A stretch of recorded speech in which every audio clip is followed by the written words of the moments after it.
उसी प्रकाश को दौड़ते हैं। पर वो प्रकाश कहाँ है? वो प्रकाश नहीं है जय प्रकाश, तो उनकी दम तक खींच लेते हैं।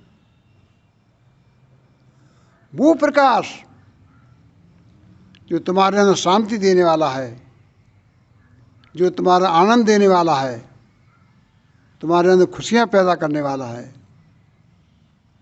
तुम्हारे अंदर ऐसा संगीत सुनाने वाला है, ऐसा संगीत सुनाने वाला है जिस संगीत को सुनकर के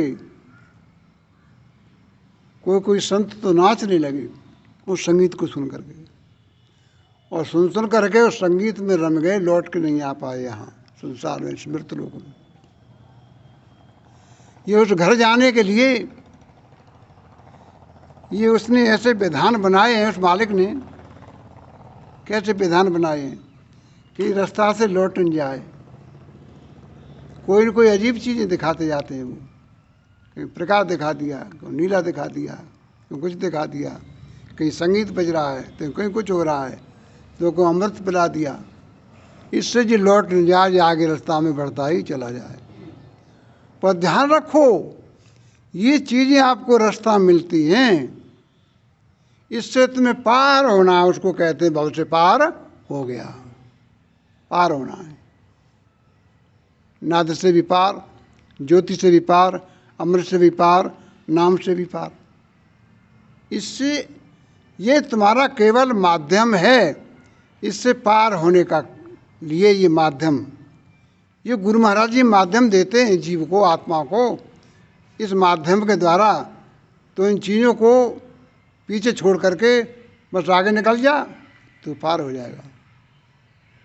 पर ये कोई सोचे कि मैं इस माध्यम को नहीं अपनाऊंगा और इसके आगे जो आगे की जो चीज़ है उसके गुणानुवाद करता रहे, तो वो कैसे पहुंच जाएगा? उसके गुणानुवाद करने से पहुंचेगा तो वो व्यक्ति जो कि इस माध्यम से जाएगा वो पहुंचेगा। इस माध्यम को न अपना करके कोई भी व्यक्ति, कोई भी आत्मा वहाँ नहीं जा सकती। जो इन माध्यम के पार जो जगह है वो माँ, जो परम ब्रह्म मालिक कीजिए, संसार के बनाने वाले को कहिए, एक शक्ति कहिए, एक पावर कहिए, आप कुछ भी कह सकते हैं उसके लिए, उसके लिए कुछ भी कहिए आप, वहाँ पहुँचेंगे आप। ये माध्यम कौन सा है? वो माध्यम तुम्हारे अंदर है, वो नाम तुम्हारे अंदर है, और वो नाम तुम्हारे अंदर प्रत्येक श्वास को जिंदा रखने के लिए श्वास में चलता है। पर वो कौन सा नाम चलता है? वो नाम ऐसा है जो अक्षरों से बना हुआ नाम नहीं है, वो जिसको झट से कोई बता दे।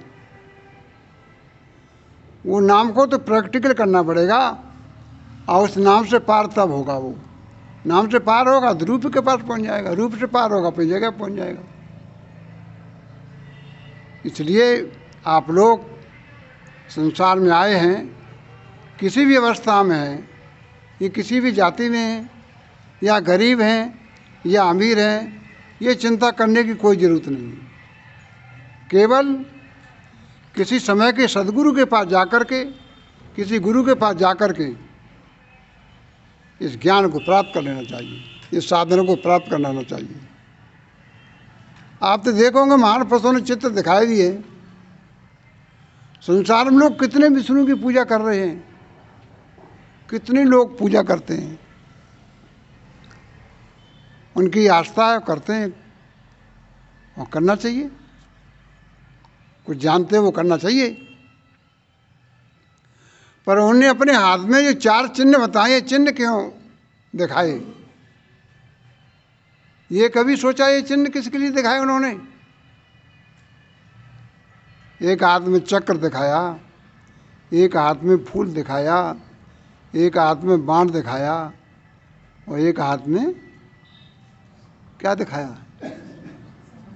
4 चीज दिखाया, चक्र, बाण, फूल और ये 4 चीज दिखाई इसने।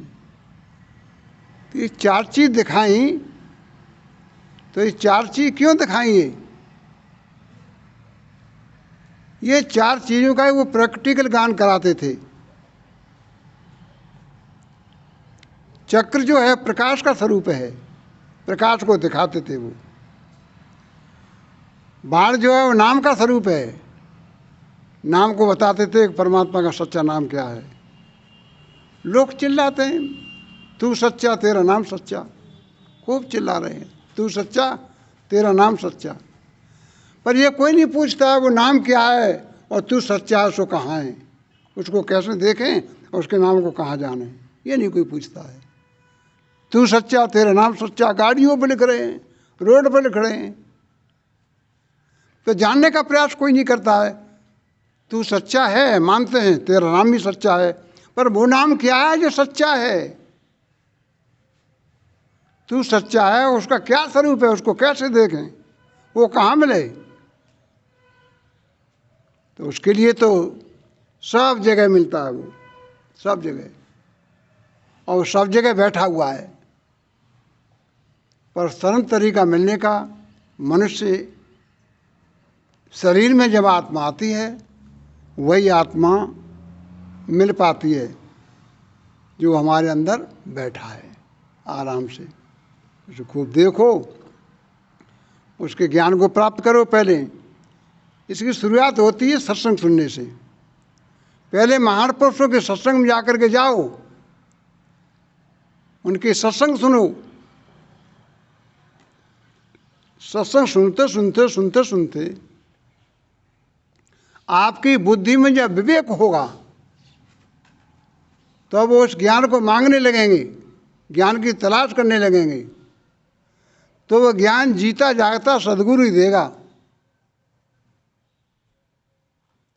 जो मौजूद होगा संसार में। जीता जागता सद्गुरु ही उस ज्ञान को देगा,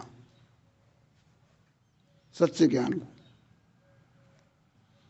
उसको जानो, जान करके सबसे प्रीत करो, सबसे प्रेम करो, सबसे, सबके अंदर वो समाया हुआ है।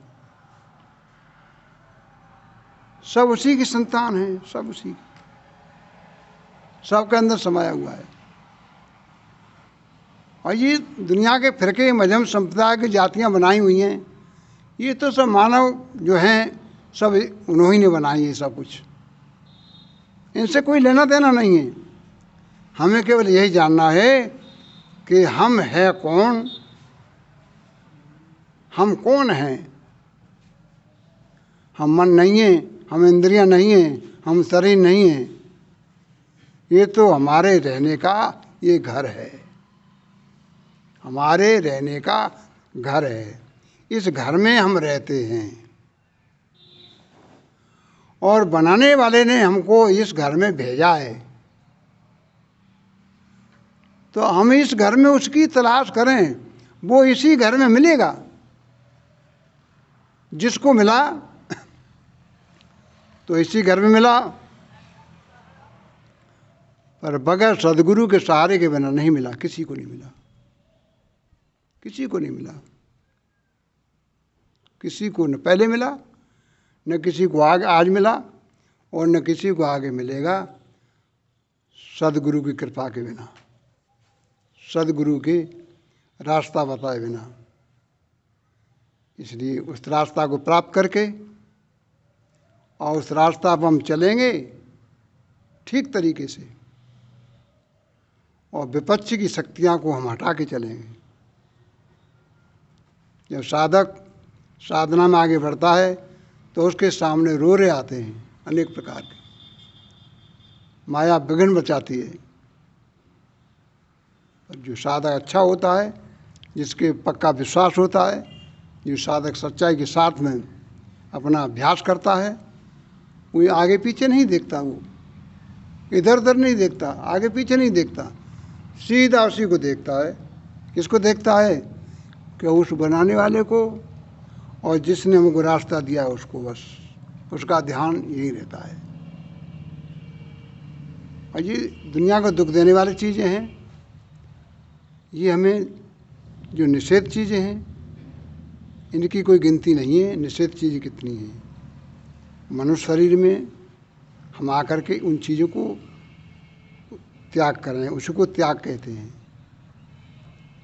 त्याग ये नहीं है कि जो चीज़ें योग खाने के योग्य हैं और जो चीज़ें पकड़ने के योग्य हैं उनको त्याग देते हैं, और जो चीज़ें खाने की चीज़ योग्य नहीं हैं और जो चीज़ें पकड़ने की योग्य नहीं हैं उनको पकड़ लेते हैं। ये कोई त्याग नहीं माना जाता है।